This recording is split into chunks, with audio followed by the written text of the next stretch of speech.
बोलिए श्री सद्गुरु महाराज जी की जय। सच्चे दरबार की जय। उमापति महादेव की जय। श्री कृष्ण बलदेव की जय। गुरुदेव आशुतोष महाराज जी की जय। प्रिय भगवत प्रेमियों, हमेशा की तरह आज भी प्रभु की कृपा से, दया से सत्संग सभा में आप सभी का हार्दिक स्वागत है, अभिनंदन है। प्रभु की कृपा के परिणाम स्वरूप आपको नियमित ये सत्संग विचारों की अद्भुत दिव्य सत्संग विचारों की श्रृंखला आपको नियमित प्राप्त होती है और इस सत्संग विचारों के माध्यम से आप निश्चित ही अपने जीवन के उस परम लक्ष्य की ओर, परम मंजिल की ओर अग्रसर हो रहे होंगे। भाइयों बहनों, जिस भक्ति के पथ पे आप हम बढ़ रहे हैं, ये पथ बड़ा अद्भुत है, बड़ा निराला है। ये भक्ति का पथ है, ये संसार से मुक्ति का पथ है, ये नर से नारायण बनने का पथ है, मनुष्य से देवत्व तक की यात्रा करने का ये सफर, हम जिस रास्ते पे हम चल रहे हैं ये वो है। ये मृत्यु से अमृत तक पहुंचने की यात्रा है। भाइयों बहनों, ये प्रभु की बड़ी विशेष कृपा अनुकंपा है कि आपको नियमित सत्संग विचारों की अद्भुत श्रृंखला प्राप्त होती है। ये प्रभु की कृपा है, प्रभु की दया है और प्रभु की कृपा के परिणाम स्वरूप ही आपको ये प्राप्त होती है, ये फलीभूत होती है। इसलिए भाइयों बहनों, आज प्रभु की कृपा को समझना है, प्रभु की दया को समझना है कि प्रभु की कृपा क्या है, प्रभु की दया किसे कहते हैं। अक्सर ये प्रश्न बड़ा मुझे बार बार पूछा जाता है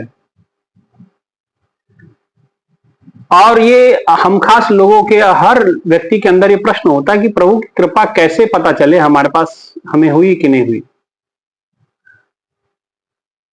तो भाइयों बहनों, आज इस पे चिंतन करना है कि प्रभु की कृपा क्या है, प्रभु जब प्रसन्न होते हैं तो क्या देते हैं, उसकी निशानी क्या होती है।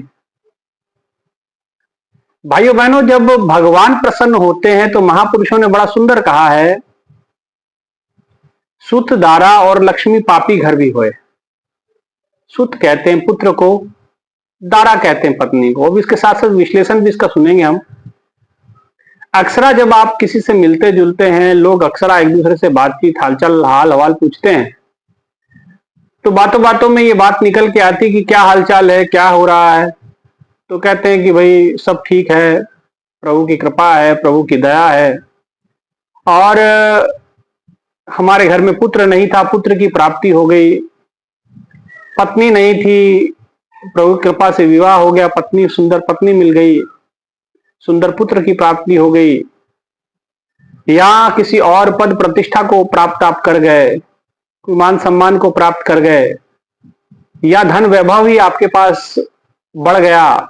तो आप, हम अक्सर ये बात संसार में सुनते हैं, लोग कहते हैं प्रभु की कृपा है। लेकिन इसके संदर्भ में हमारे संतों का हमारे महापुरुषों का क्या विचार है। तुलसी साहब जी कहते हैं कि सुत दारा और लक्ष्मी पापी घर भी। अब देखिए, एक एक बात पे विचार कीजिए। वो कहते हैं सुत माने पुत्र, दारा माने पत्नी, सुत दारा और लक्ष्मी और पैसा, ये पापी घर भी हो, ये पापियों के पास भी होता है। तो ये क्राइटेरिया नहीं है, ये कोई बात नहीं हुई कि आपको पत्नी मिल जाए, बच्चे मिल जाए तो ये प्रभु की कृपा है, प्रभु की कृपा है, प्रभु की दया है, प्रभु प्रसन्न है।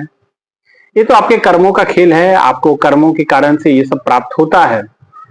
सुत दारा और तमाम हमारे रिश्ते नाते हमारे कर्मों का फल होता है, जो जिसको भोगने के लिए, प्रारब्ध भोगने के लिए हमें ये प्राप्त होता है। इसलिए कहा, पहले बना प्रारब्ध पाछे बना शरीर। शरीर बाद में बनता है और प्रारब्ध आपका पहले से निर्धारित होता है।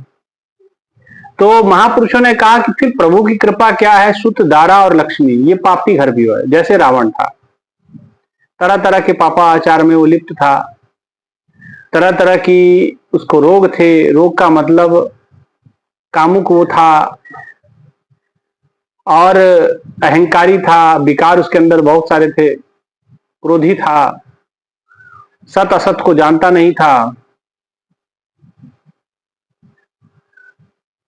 ज्ञानी होने के बावजूद भी, ज्ञानी होना और प्रभु को जान लेना दोनों में बड़ा फर्क होता है।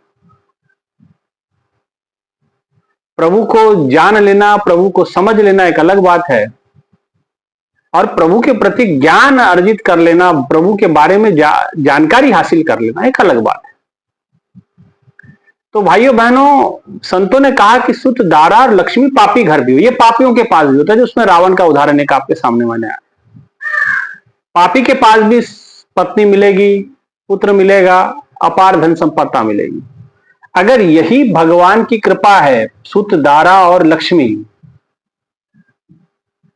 माने पुत्र, पत्नी और पैसा, धन संपत्ति, पद प्रतिष्ठा, यही अगर भगवान देते हैं, कृपा करते हैं, तो फिर ये तो पापियों के पास बहुत है।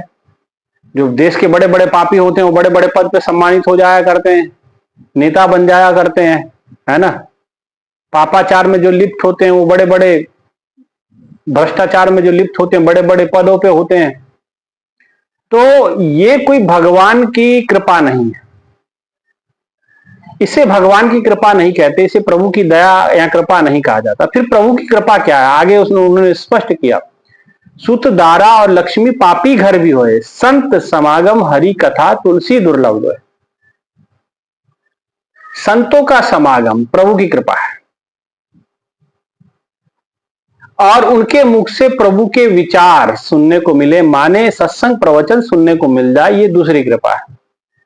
माने ये दोनों कृपाएं दुर्लभ कही गई, माने ये दो कृपाएं देव कृपाएं हैं, ये दोनों कृपाएं प्रभु की कृपा है। ये दोनों कृपाएं, सत्संग मिल जाना, संतों का संग हो जाना, ये प्रभु की प्रसन्नता का है, इंडिकेशन है। ये प्रभु की प्रसन्नता का प्रतीक है, प्रभु की कृपा का प्रतीक है।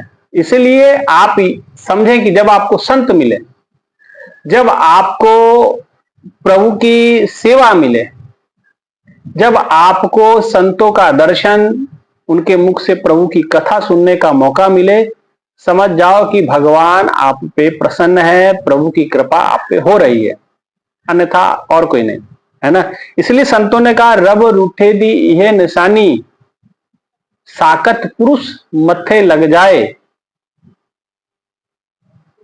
और रब टूठे दी यही निशानी, संता संग मिलाप हो जाए।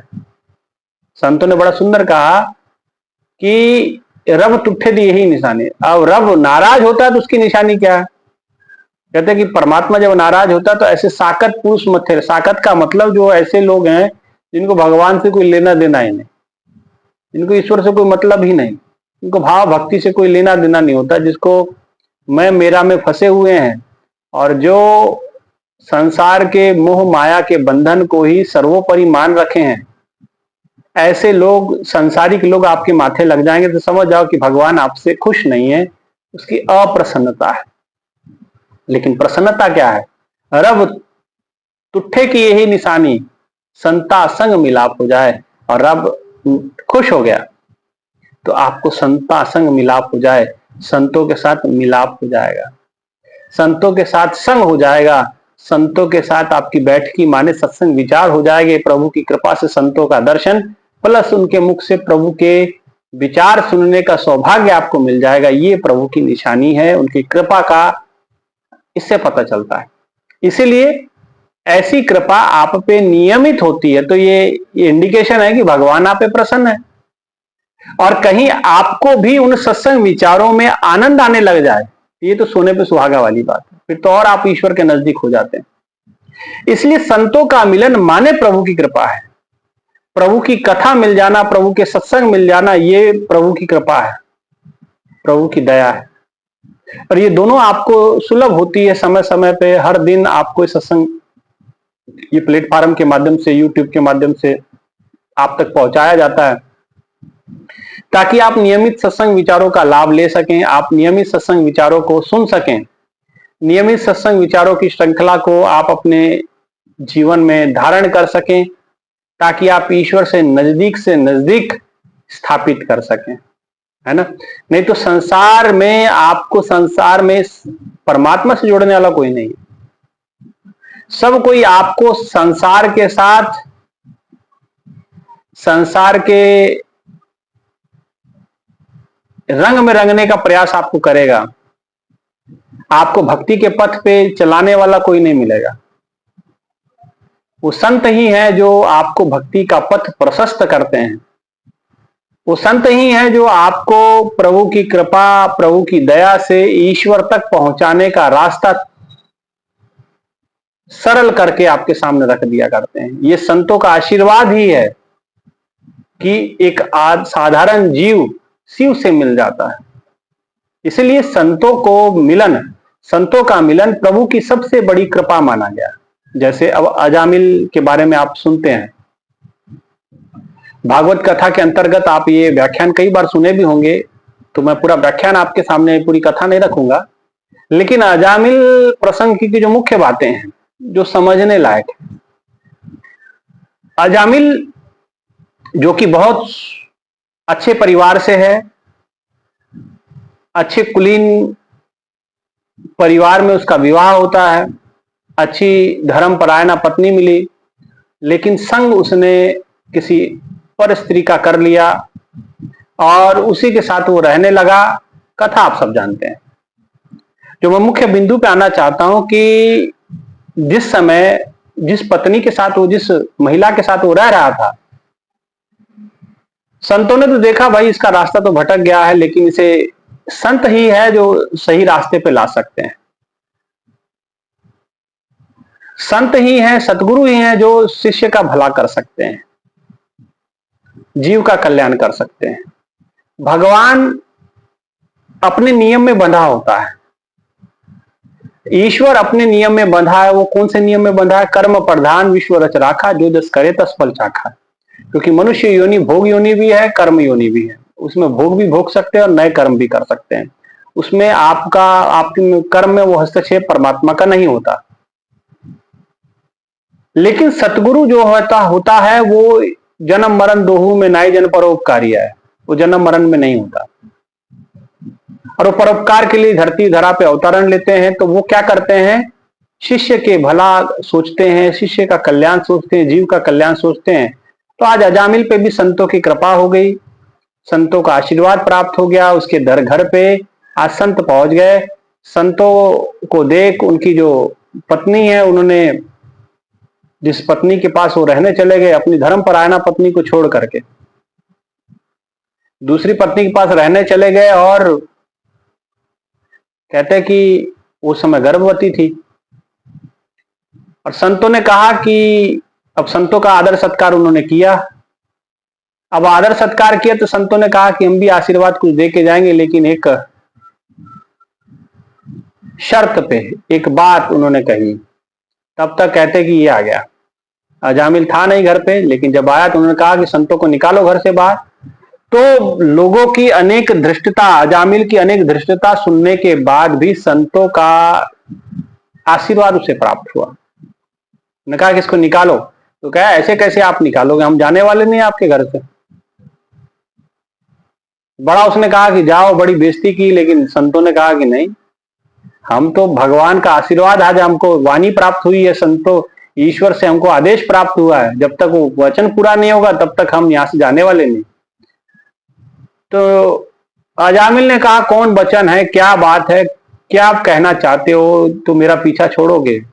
बोले एक वादा आप हमसे करें, एक वचन आप हमको दें। बोले क्या वचन दें? वचन ये दें कि जब भी आपके घर में ये पुत्र प्राप्त होगा, जो भी माता के गर्भ में है, इस बच्चे का नाम आप नारायण रखोगे, नारायण रखोगे। उन्होंने कहा कि अभी बच्चा है कि बच्ची है ये तो पता नहीं है, लेकिन संतों को यहां से भगाया जाए जल्दी जल्दी। ठीक है ठीक है, यही नाम रखेंगे। और संतों के आशीर्वाद से वो पुत्र ही प्राप्त हुआ। अब देव संयोग से नाम भी नारायण रखा गया। पत्नी ने कहा कि नहीं, संतों को आपने वचन दिया था नारायण नाम रखना है, तो नारायण नाम रखा गया। अब जब नारायण नाम रख दिया गया तो और कहते कि अजामिल के वो तो कई पुत्र बच्चे थे, लेकिन ये छोटा था, इससे बहुत प्रेम था। उठते बैठते नारायण कहाँ हो, नारायण खाना खा लिया, नारायण पानी पी लिया, नारायण नहा लिए, नारायण कहाँ हो। सोते समय उठते समय बैठते हुए नारायण नारायण चलते रहता। और एक समय आया, यमराज उसके घर आए और यमराज ने अजामिल को उसके आत्मा को निकाला। अब जैसे उसके अंदर से रूह को, उस प्राण शक्ति को खींचा, उसी समय वहां देवदूत प्रकट हुए। तो देवदूत जब प्रकट हुए तो जो यमराज के दूत थे उन्होंने कहा कि महाराज इसने तो जिंदगी भर पापी किया और आप भगवान नारायण के दूत हैं, आप इसका बचाव करने के लिए क्यों आए? बोले ये हम नहीं जानते, ये तो प्रभु का हमें आदेश हुआ है कि जाओ उसकी रक्षा करो, तो हम इसकी रक्षा करने। और अजामिल ये सब चीजें सुन रहा, शरीर तो कि प्राण विहीन पड़ा हुआ, लेकिन चेतना सूक्ष्म रूप में वो सब दृश्य देख रही है। उन्होंने देखा कि देवदूत और यमराज आपस में लड़ रहे हैं और लड़ाई का कारण अजामिल है। अजामिल को कह रहे हैं कि सारी जिंदगी इसने पाप किया, गुरुद्रोह किया और अधर्म के रास्ते पे चला, फिर भी आप इसकी रक्षा करने आए। तो बोले ये हम नहीं जानते, भगवान ने हमें भेजा है, हम इनकी रक्षा करेंगे। और कहते कि उन्होंने यमराज को वहां से खदेड़ा और रक्षा की। तो नारायण सुमरन करते हुए नारद जी ने भगवान से पूछा कि प्रभु इन्हें जिंदगी भर तो पाप किया, फिर भी आपके दूत रक्षा करने आ गए, ये कैसा आपका, ये क्या बात होगी? उन्होंने कहा कि मेरे कारण से नहीं हुआ, ये संतों के आशीर्वाद से हुआ। संतों ने कहा था कि अगर तुम अपने बच्चे का नाम नारायण रख दोगे तो आपको देवदूत लेने के लिए आएंगे। इसीलिए वो यमराज जब लेने आए तो देवदूत वहां पहुंच गए संतों के आशीर्वाद से। तो संतों का आशीर्वाद सर्वोपरि होता है, सबसे बड़ा होता है। अब संतों ने आशीर्वाद दे दिया कि इसके देवदूत लेने आए, तो देवदूत पहुंचे और उन्होंने यमराज को भगाया।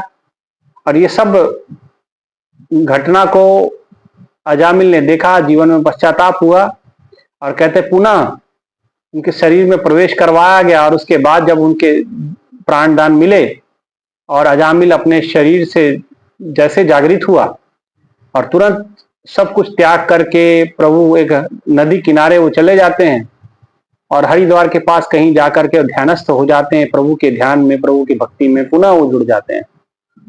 और इस प्रकार से बाद में अपने समस्त कर्मों को स्वाहा करते हुए प्रभु के भक्ति में लीन होते हुए वो अपने प्राण का त्याग करते हैं। तो अजामिल किस प्रकार से रक्षा की, किसने की? संतों ने की, संतों के आशीर्वाद ने की। और संत का आशीर्वाद क्या है, संतों का मिलना क्या है?